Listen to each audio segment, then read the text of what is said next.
hay una imagen que anda circulando del tren interoceánico, esta obra que recién se rehabilitó, y la verdad es que a primera vista genera una duda. Se ven durmientes de madera en una curva, y la pregunta es, pues, inevitable. En una obra que se vende como moderna, ¿no debería ser todo de concreto? ¿Qué hace ahí esa tecnología que parece del viejo oeste?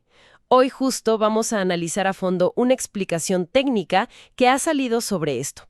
La misión es entender si ver madera en las vías de un proyecto así es una solución de ingeniería normal, casi un truco de expertos, o si al contrario, es una señal de alerta, una bandera roja que nos debería preocupar mucho por la calidad y sobre todo por la seguridad. Es una pregunta excelente, porque la respuesta es un depende gigantesco.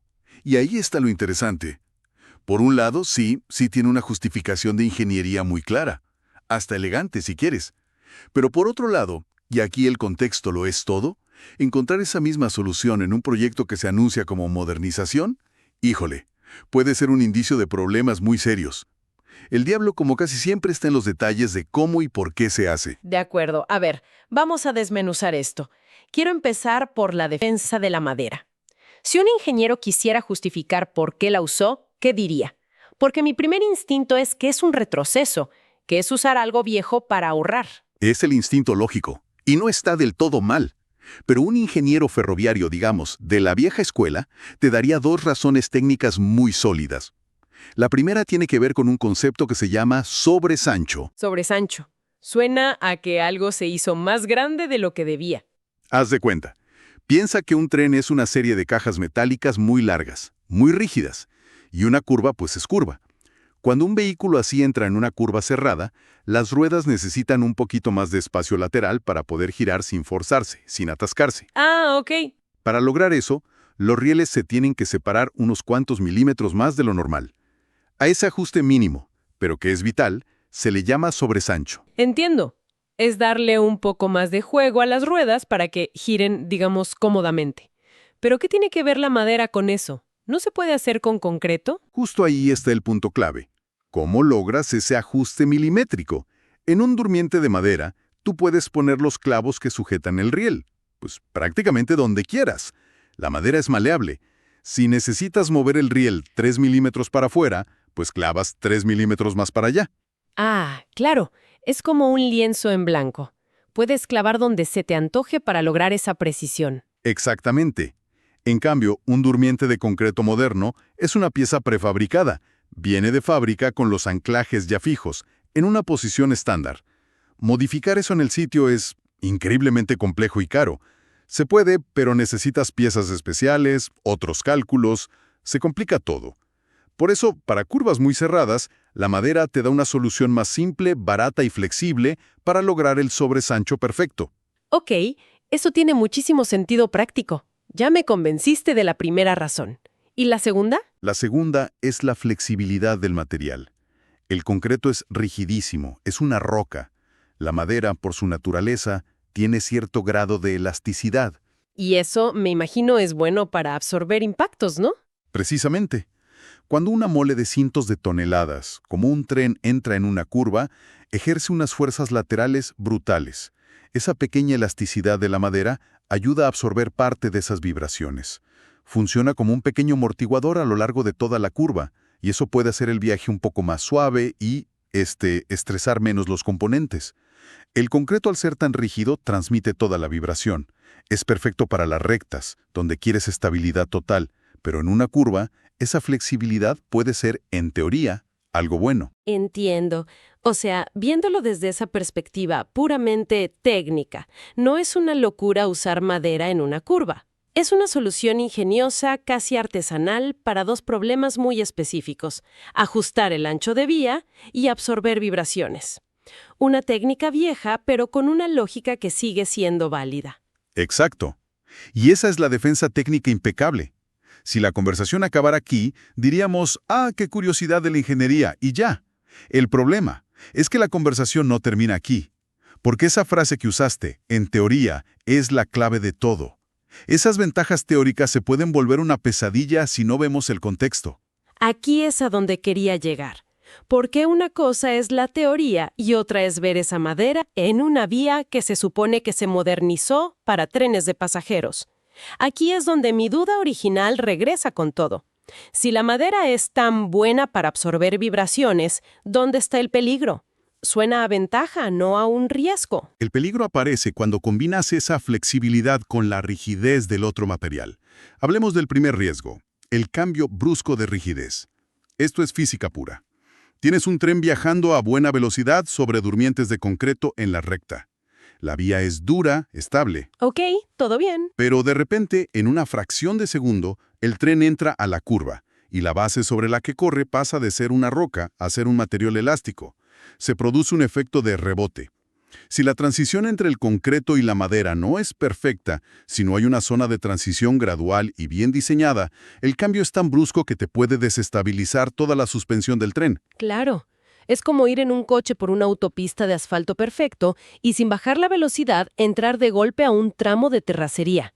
La sacudida y la pérdida de control son casi instantáneas. Se te va el volante de las manos. Es la analogía perfecta. El tren literalmente salta o se sacude de una forma muy violenta. Y esa sacudida pone una presión inmensa sobre el segundo punto, que es quizá el más crítico de todos. ¿Cómo están sujetos los rieles? Y esto nos lleva al problema de la sujeción débil. A ver, explícame eso, porque uno se imagina que los rieles están casi soldados al suelo. Ojalá. De nuevo, comparemos las tecnologías. En un durmiente de concreto moderno, el riel se sujeta con unos clips de acero elástico, de altísima presión. Son sistemas muy sofisticados. Sí, los he visto. Parecen como unas grapas de acero gigantes que abrazan la base del riel con una fuerza brutal. Exacto, una analogía perfecta. Están diseñados para aguantar fuerzas enormes y que el riel no se mueva, pase lo que pase. Ahora, compara eso con el método tradicional en madera. Se usan clavos grandes, que se llaman escarpias, o tirafondos, que son básicamente tornillos gigantes para madera. Un momento. ¿Me estás diciendo que todo un tren de pasajeros, con su inercia, su fuerza en la curva, depende de la resistencia de un par de clavos en un pedazo de madera? Híjole, suena increíblemente frágil. Suena frágil y puede serlo. Aquí es donde entran las variables peligrosas. Esa fuerza lateral del tren en la curva empuja el riel hacia afuera, y toda esa fuerza la reciben directamente esos clavos. Ahora, hazte la pregunta clave, en este contexto de rehabilitación. ¿Qué pasa si esa madera no es nueva? ¿Qué pasa si es madera que se reutilizó para ahorrar costos, como sugiere la fuente? Pues me imagino que la madera vieja pierde sus propiedades. Se pudre, se reseca, no sé. Pierde su capacidad de agarre, la fibra se debilita. Los hoyos donde van los clavos se agrandan con el tiempo, con la vibración, el clavo empieza a tener juego. Y a eso súmale otro factor, el balasto, que es la cama de piedra sobre la que va todo y que le da estabilidad. Si el balasto es malo o insuficiente, el durmiente entero se puede mover. Entonces tienes la combinación fatal, una sacudida inicial por el cambio de rigidez, una madera vieja que ya no agarra, un balasto deficiente y la fuerza del tren empujando. Los clavos empiezan a ceder. Uno se afloja, luego otro, y finalmente uno se sale. El riel se abre unos centímetros y la rueda del tren cae en ese hueco. Es la receta exacta para un descarrilamiento. Ok, eso es aterrador. Entonces, si juntamos todas las piezas, tenemos una técnica que en teoría es válida, pero que en la práctica, en un proyecto moderno, mete riesgos gigantescos si la ejecución no es perfecta y con materiales de primera. La fuente que analizamos, de hecho, parece llegar a una conclusión muy específica sobre por qué estamos viendo esto. Exacto. Conecta todos los puntos. La presencia de durmientes de madera, específicamente en las curvas, dentro de una obra que se anuncia como rehabilitada, es un indicio muy fuerte. Sugiere que quizá la rehabilitación no fue tan integral como se dice. Sugiere que podrían haberse dejado parches. Parches. ¿Te refieres a que arreglaron nomás lo fácil? Precisamente, que se cambiaron los tramos rectos de la vía, que es un trabajo, digamos, relativamente sencillo, y se dejaron los tramos viejos en las zonas más complejas o costosas. Y las curvas son, por definición, las zonas más complejas de una vía, lo que se traduciría en una medida para ahorrar costos y tiempo. Dejar lo viejo donde es más difícil y caro ponerlo nuevo. Y si se dejó lo viejo, es casi seguro que hablamos de madera que ya tiene décadas, posiblemente deteriorada, y con ese sistema de clavos que ya explicaste que es el eslabón más débil. Esa es la inferencia lógica y, pues, la más preocupante. Pero, a ver, déjame jugar al abogado del diablo un segundo. Alguien podría decir, ¿y cómo saben que es madera vieja? ¿No podría ser madera nueva, tratada, instalada a propósito por sus propiedades? Justo te lo iba a preguntar. ¿No podría ser una decisión de ingeniería deliberada y bien hecha? Podría ser, pero es muy improbable en este contexto. Instalar madera nueva de alta especificación es caro. Si ya estás invirtiendo en concreto, lo lógico es usar soluciones modernas también para las curvas que sí existen. La explicación más simple y, desafortunadamente, la más común es que se dejó lo que ya estaba para optimizar el presupuesto. Y ahí es donde la conclusión de la fuente es tan grave. Que si una investigación demostrara que esa madera estaba en mal estado. Si una investigación técnica confirmara que esos durmientes de madera estaban deteriorados o que la transición entre concreto y madera era defectuosa y generaba ese rebote, esa sería la causa técnica directa inequívoca de un posible descarrilamiento. No habría que buscarle más. Lo que empezó como una simple curiosidad visual, un ¿por qué hay madera ahí?, se convierte en un tema de seguridad nacional. Para ir cerrando, me queda muy claro que el debate real no es un simple madera contra concreto. Eso sería simplificarlo demasiado. Para nada. Ambos materiales tienen su lugar en la ingeniería. El problema nunca es el material en sí, sino cómo se aplica y en qué estado está. El verdadero foco de atención, entonces, debería ser la calidad de la ejecución. El estado real de los materiales, ya sean nuevos o reutilizados, y sobre todo, la integridad de esas transiciones, de esos puntos de unión entre lo nuevo y lo viejo. Porque un sistema es tan fuerte como su eslabón más débil. Y aquí, el eslabón débil podría ser un clavo oxidado en un pedazo de madera de hace 30 años. Y eso nos deja con una reflexión final. Una pregunta que va mucho más allá de esta vía. Aplica a cualquier gran proyecto. Cuando escuchamos la palabra modernización, ¿qué nivel de escrutinio deberíamos aplicar? Este caso nos obliga a cuestionar si moderno se refiere solo a las partes nuevas y brillantes que salen en la foto, como la locomotora, o si debe incluir, y yo diría que de forma prioritaria, esas conexiones críticas e invisibles, esas transiciones, esas sujeciones que no salen en el corte del listón, pero que son las que realmente garantizan que todo el sistema funcione no solo bien, sino por encima de todo de manera segura. Hay una imagen que anda circulando del tren interoceánico, esta obra que recién se rehabilitó, y la verdad es que a primera vista genera una duda. Se ven durmientes de madera en una curva, y la pregunta es, pues, inevitable. En una obra que se vende como moderna, ¿no debería ser todo de concreto? ¿Qué hace ahí esa tecnología que parece del viejo oeste? Hoy justo vamos a analizar a fondo una explicación técnica que ha salido sobre esto. La misión es entender si ver madera en las vías de un proyecto así es una solución de ingeniería normal, casi un truco de expertos, o si al contrario, es una señal de alerta, una bandera roja que nos debería preocupar mucho por la calidad y sobre todo por la seguridad. Es una pregunta excelente, porque la respuesta es un depende gigantesco. Y ahí está lo interesante. Por un lado, sí tiene una justificación de ingeniería muy clara, hasta elegante si quieres. Pero por otro lado, y aquí el contexto lo es todo, encontrar esa misma solución en un proyecto que se anuncia como modernización, híjole, puede ser un indicio de problemas muy serios. El diablo, como casi siempre, está en los detalles de cómo y por qué se hace. De acuerdo. A ver, vamos a desmenuzar esto. Quiero empezar por la defensa de la madera. Si un ingeniero quisiera justificar por qué la usó, ¿qué diría? Porque mi primer instinto es que es un retroceso, que es usar algo viejo para ahorrar. Es el instinto lógico, y no está del todo mal.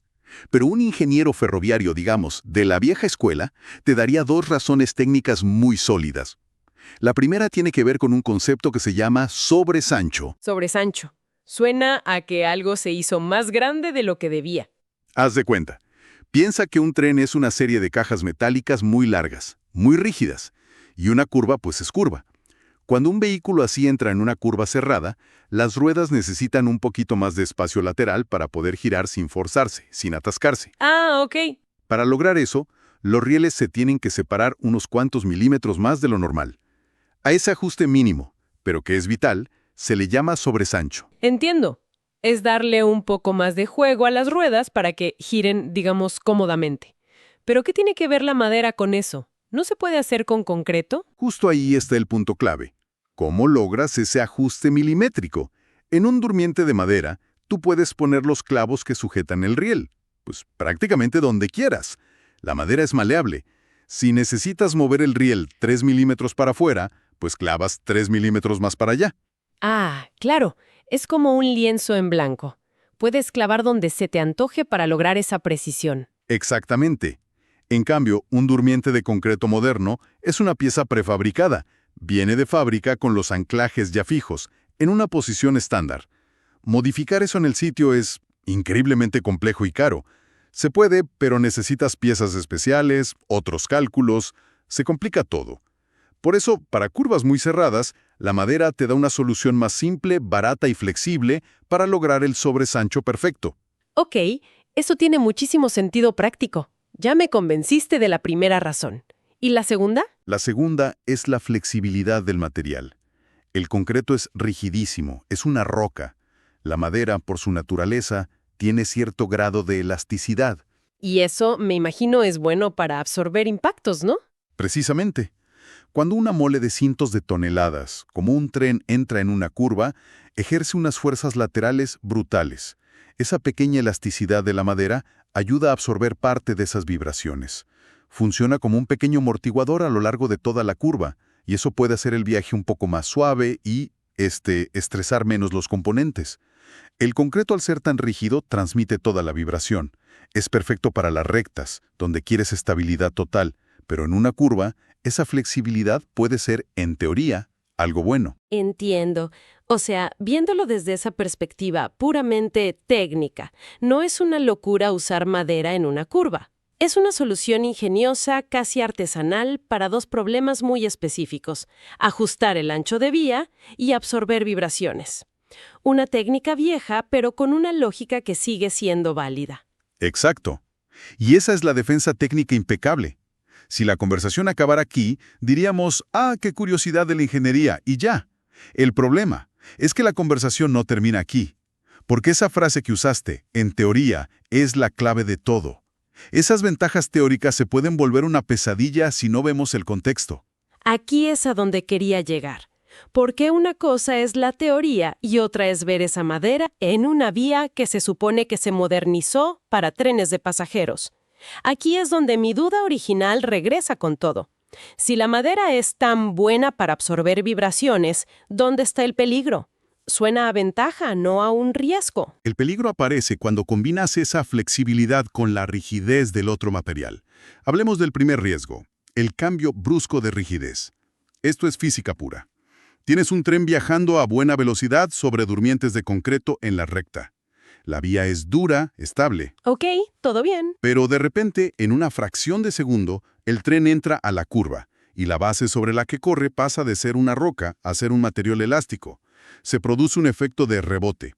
Si la transición entre el concreto y la madera no es perfecta, si no hay una zona de transición gradual y bien diseñada, el cambio es tan brusco que te puede desestabilizar toda la suspensión del tren. Claro.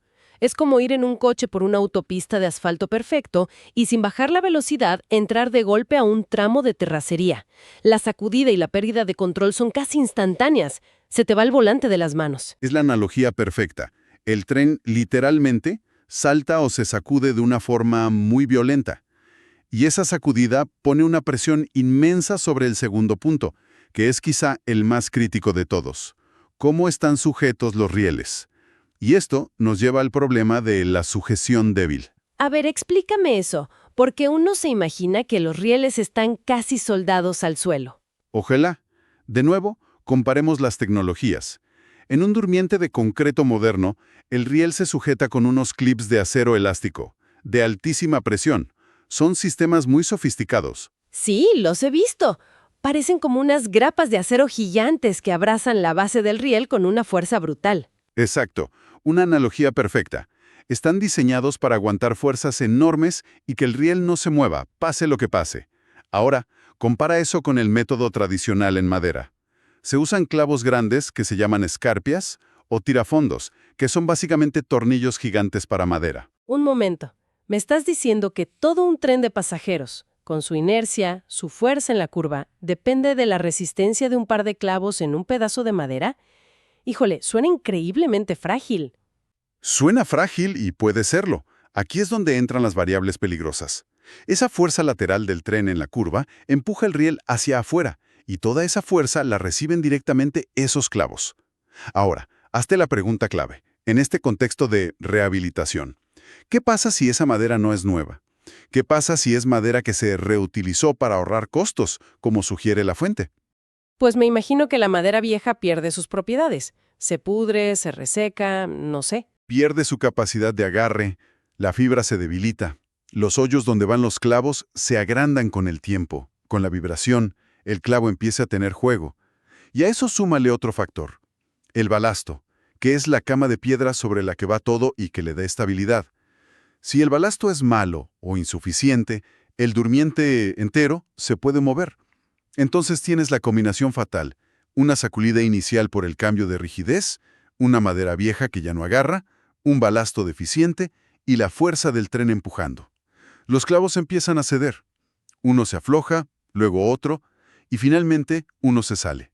El riel se abre unos centímetros y la rueda del tren cae en ese hueco. Es la receta exacta para un descarrilamiento. Ok, eso es aterrador. Entonces, si juntamos todas las piezas, tenemos una técnica que en teoría es válida, pero que en la práctica, en un proyecto moderno, mete riesgos gigantescos si la ejecución no es perfecta y con materiales de primera. La fuente que analizamos, de hecho, parece llegar a una conclusión muy específica sobre por qué estamos viendo esto. Exacto. Conecta todos los puntos. La presencia de durmientes de madera, específicamente en las curvas, dentro de una obra que se anuncia como rehabilitada, es un indicio muy fuerte. Sugiere que quizá la rehabilitación no fue tan integral como se dice. Sugiere que podrían haberse dejado parches. Parches. ¿Te refieres a que arreglaron nomás lo fácil? Precisamente, que se cambiaron los tramos rectos de la vía, que es un trabajo, digamos, relativamente sencillo, y se dejaron los tramos viejos en las zonas más complejas o costosas. Y las curvas son, por definición, las zonas más complejas de una vía, lo que se traduciría en una medida para ahorrar costos y tiempo.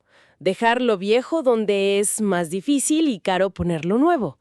Y si se dejó lo viejo, es casi seguro que hablamos de madera que ya tiene décadas, posiblemente deteriorada, y con ese sistema de clavos que ya explicaste que es el eslabón más débil. Esa es la inferencia lógica y, pues, la más preocupante.